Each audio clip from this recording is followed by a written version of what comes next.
국민 여러분 안녕하십니까? 오하이러니 시청자 여러분 안녕하십니까? 이번 시간에는 문재인 정부의 인사에 대해서 한 말씀 올리겠습니다. 인사가 만사라고 합니다. 지금 민주당 사람들은 지난 시절 야당 할 때 당시에 지난 정권의 인사에 대해서 그들이 마음에 맞지 않는 인사가 나오면 입에 거품을 물고 반대했습니다. 그런데 참 아이러니한 것은 이번에 장관 후보자들을 보면 다 문제가 있습니다. 근데 청와대 민정수석실에서 검증을 한 건지 안 한 건지 모르겠습니다. 제가 두 사람만 지적을 하겠습니다. 최정호 국토부 장관 예정자입니다. 국토부 장관은 부동산 대책의 주요 역할을 하는 부서입니다. 부동산 대책뿐만 아니라 국민의 재산에 대해서 중요한 그런 임무를 갖고 있죠. 공시지가 문제도 다 국토부 소관 아닙니까? 근데 지금 보십시오. 국토부 장관 후보자가, 최정호 후보자가 분당, 잠실, 세종시에 각각 아파트를 한 채에서 갖고 있습니다. 아파트가 세 채입니다. 분당, 잠실, 세종시라고 하는 데는 공시지가로 봐서도 알지만은 우리나라 부동산의 핵입니다. 값이 제일 많이 오르는 데입니다. 강북에 3억짜리면 보통 이 세 군데는, 특히 분당, 잠실 같은 데는 뭐 30억 뭐 이래 가지 않습니까? 그런데 이 세 군데 다 아파트 한 채를 갖고 있는데, 더 기가 막히는 것은 그건 물론 뭐 장관이 될 줄 모르고 샀다 그러면 그만이지만은, 그러나 장관이 내정될 무렵에 더 기가 막힌 거는 자기가 살고 있는 아파트를 장녀 부부에게 증여를 하고 자기는 그 장녀 부부 집에 새방 월세를 삽니다. 이게 국민들을 바보로 하는 것 아닙니까?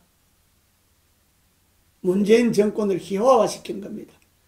국토부 장관 후보자가 청문회 통과하기 위해서 자기 있던 집을 장녀 부부에게 증여하고 자기는 그 집에 월세를 산다? 말이 되는 이야기입니까? 근데 그뿐입니까? 지금 민주당들이 어떻게 했습니까? 이명박 정부 시절에 모 장관 후보자가 2006년도에 창신동의 쪽방촌에 딱지 하나를 산 일이 있습니다. 그때 뭐라 그랬습니까? 국민이 실망과 분노가 하늘을 찌른다. 민주당의 논패입니다. 그뿐입니까? 이명박 정부의 신서민 행보에 치명타를 입혔다. 이 말은 지금 청와대 비서실장인 노영민 비서실장이 한 이야기입니다. 결국 청문회 가지도 못하고 그만뒀습니다. 후보 사퇴했습니다. 여기에 비하면 최정호 후보를 굳이 청문회까지 가야 합니까? 후보 사퇴해야 합니다. 그게 국민에 대한 도리고, 문재인 정부가 말로만 정의, 진서민, 입만 열면 사람이 먼저다, 그러는 것 아닙니까? 그런데 국토부 장관 후보자가 분당, 잠실, 세종시 이 노른 땅에 아파트 한 채씩을 갖고 있었다. 그러면 갖고 있는 것 자체는 또 그렇다 쳐도 그걸 꼼수를 부렸지 않습니까? 장녀 부부에게 증여하고 자기는 월세 살고. 이런 비도덕적인 처사가 어디 있습니까? 이거는 민정수석이 무능한 건지, 민정수석이 오만한 건지, 아니면 민정수석은 검증에 걸렸는데 대통령이 그냥 하라고 지시를 한 건지, 최정호 국토부 장관 후보는 청문회 갈 것도 없이 후보 사퇴를 해야 됩니다. 또 한 분 있습니다. 요즘 연일 언론을 어지럽히는 김연철 통일부 장관 후보자가 있습니다. 김연철 후보자는 문재인 정부의 통일부 장관을 하는 것이 아니고 북한의 김정은 정부의 통일부 장관을 하는 것이 맞습니다. 그리고 이 후보자는 말이 좌충우돌입니다. 이 통일 정책을 맡길 수 있겠습니까?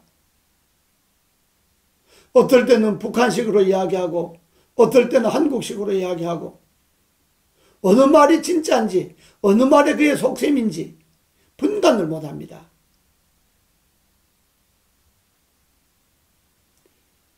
이런 김연철 통일부 장관 후보자는 오히려 통일운동에 역행합니다. 문재인 대통령이 통일부를 반통일부로 만들려면 김연철 후보자를 지지하고 통일부를 정말로 한반도의 평화 우선의 통일부를 만들려면 철학이나 가치관이 일관되는 국가 간이 철저한 또 통일에 대한 자기의 소신이 국민적 감정을 해치지 않는 그런 소신을 갖고 있는 사람으로 다시 통일부 장관 후보자를 뽑아야 합니다. 김연철 장관 후보자도 자진 사퇴해야 합니다. 청문회 가기 전에 자진 사퇴해야 됩니다. 최정호 후보와 김연철 후보 둘은 청문회 가기 전에 자진 사퇴하기 바랍니다. 감사합니다.